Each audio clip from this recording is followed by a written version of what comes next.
and we pick up on that important subject that really has dominated conversation for much of March. And this was the budget speech and the budget address given by the Finance Minister, Iman.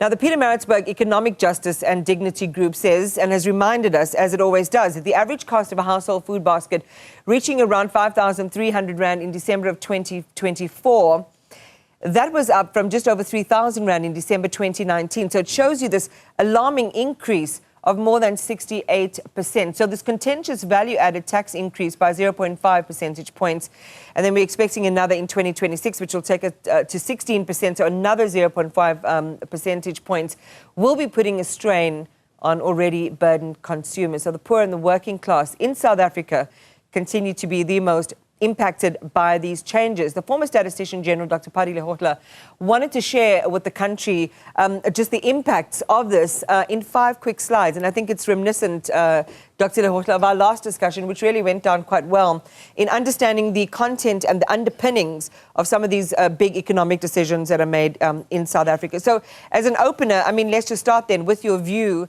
on, and it's been well documented since he made the announcement, just your view on VAT and this decision that's made by the Finance Minister and Treasury? I think this is the most nonsensical decision to increase VAT, especially when the collector of taxes says there are ways in which he can collect tax more efficiently and provide the necessary resources.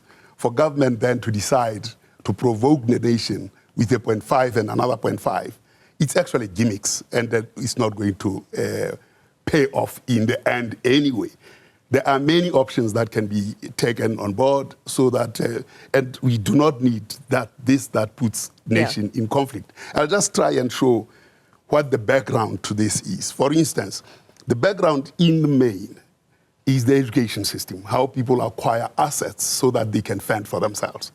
And the differences between black and white is very palpable, and Indians, and I think I should just walk towards the screen. Yeah, you're in charge, so go ahead. Yes. If you look at the screen, and I presented this the last time, just to emphasize, if you look at the transformation occurs in this purple bits here, purple and the blue bits. You can see that the transformation at age 20 is so small amongst blacks. So all these children that go through school, only 12% of them get transformed into meaningful people. Is the same amongst colors. When you look at the Indians, you can see that the transformation is significant at 70% and amongst whites at 60%. So any number of people, 60% and 70% of them are transformed into meaningful people, whereas for blacks and colors, it's only 12%. What does meaningful people mean? That means productive people. Right. If education is a transformer, this is what education does to the proportion of people who get transformed through education amongst the Indians. And then that's the percentage that gets transformed amongst whites. For colors, it is just that little bit. And for blacks, it is that little bit. So 12% compared to 70% and 60% is a significant difference. And the effect of that is reflected in the next slide, where we look at incomes. Yeah. So, and the next slide is really around income distribution. Let's project that one. And so now you're setting the scene for this. That's where now the tax implications are set. For instance, for blacks, the top quintile is only 13.7%. And for whites, it's 73%. So the VAT is significantly impactful in the black population that doesn't earn that much. So 87% of the population that is black gets impacted by by VAT. Whereas amongst whites, the significant impact is on this lower end. So VAT is not the way to go. You can tax income. And if you tax income, it means that the whites who are earning more will pay relatively more. And the small number of blacks who are this will pay significantly similar to what whites pay. So that is not the solution. The contradictions are here. The ANC is pro-VAT. The DA is anti-VAT. So basically, the DA is almost talking for the majority when the ANC is not. This is where the contradictions are. I mean, that's quite interesting because, you know, we often try to avoid racializing economic or policy decisions in South Africa, although deeply embedded in race, because we think about transformation, we think about triple BE and so on. But a decision like this, as you say, where the ANC represents the black majority in our country, but is making a decision that's going to adversely affect the black majority, seems philosophically also and ideologically contradictory. It's 87% that are low earning, and then we impose VAT on them. That's very contradictory. I mean, the problem is that these people don't ever look at the data. Well, let's look at the next slide then, which is around household expenditure. Yes, absolutely. Let's look at the buying power. We talked about, and this data has just been released by the Statistician General on the 28th of January. For the first time, blacks have surpassed whites in terms of purchasing power. 25% there. Is 62%. Previously, it was 41% and 45%. Now, with this massive buying power in the hands of blacks, you charge VAT. But the impact of that is disproportional because this massive buying power will be robbed by VAT on 87% of low-earning people. So this doesn't make sense. So while buying power has shifted, to a large extent, and it was shifted by the SRD fund, the 350, you want to claw back on that little money. When people have actually shifted their buying power. In economic terms, in economic policy terms, you would actually go a Keynesian route where you use that money to stimulate industrialization instead of transfer of resources to retailers. So you're talking about the corrosive nature, right, of these VAT hikes on that particular demographic in South Africa. So where then are black people, that majority, that band, spending their money? Well, now the next slide. The next slide shows you where the black people spend their money. These are the checkers of your world, the boxers of the world. For small, I mean, this thing called a township economy. It's 1.28 and 1.57. The rest, which is 96%, it's all in white businesses. So the VAT goes back to white businesses. And one of the things that is very interesting around taxes is that I observed in Ghana, whenever there was a budget speech, all goods disappear from the market because they know that there will be a VAT increase. Right now, prices have started increasing even before VAT is declared. And when the government doesn't even have a register of who the salespersons are, sales institutions are, how can it manage something as complex as that?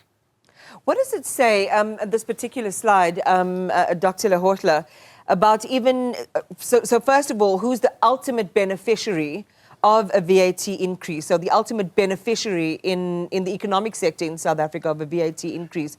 It certainly, it goes back to big business.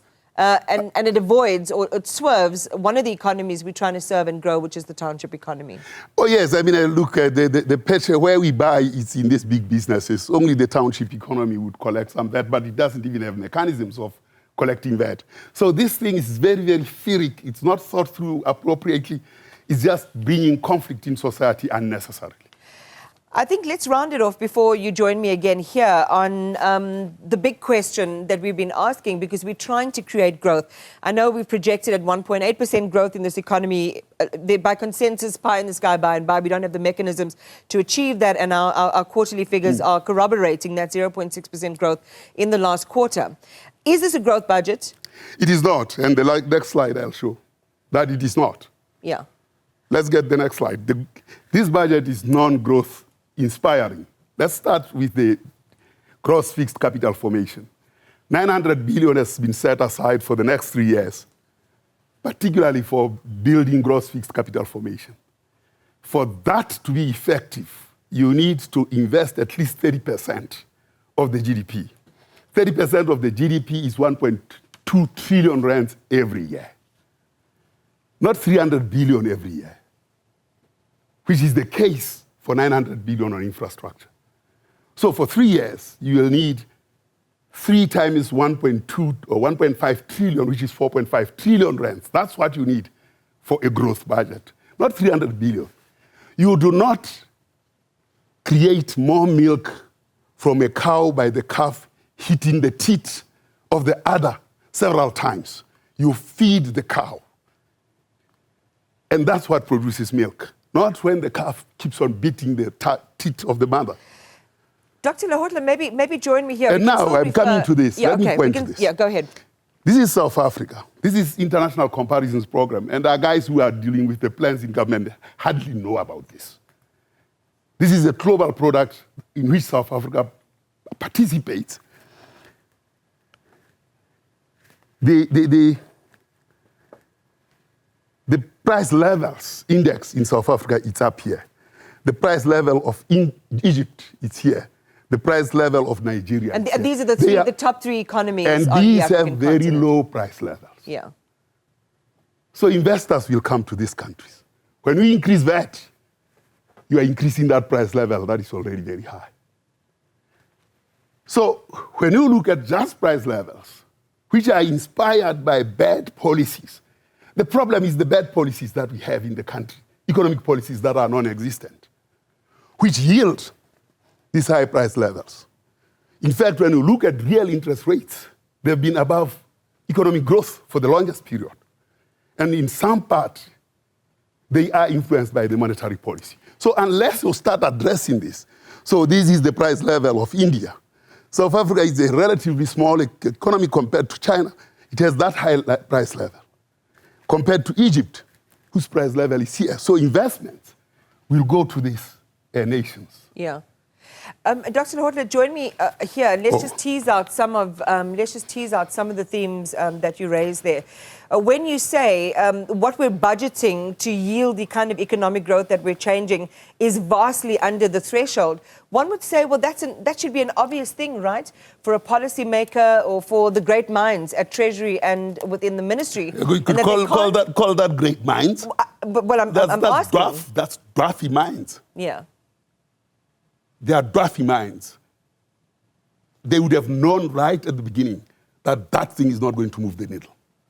And then it would have been obvious to people like yourselves who are looking at the numbers that it was certainly not going to be able to yield what the number that we're chasing. So why do you think, do you think that they're just assuming that South Africans will just, take what they say and will not look at the content behind it, the background behind it? We deserve the so-called leaders we have, if at all they are leaders at all. Because with this kind of responsibility, it requires responsible minds. So what do you think is going to happen? I mean, we have the GNU, and we've talked, and you mentioned, of course, the DA and the ANC in terms of their polar opposites when it comes to the issue of VAT. There's still some way to go before we actually end up with the budget that is signed and approved. MPs still have to vote on it, National Treasury. They've just, I think, also spoken to the Standing Committee on Finance, and so on. A couple of hoops to follow before we get that vote. What do you see is going to happen? Do you see this going back to the drawing board at Treasury then? Well, I think if you think about the late Professor Turok, in 2019, he died with his shoes on, fighting this kind of situation.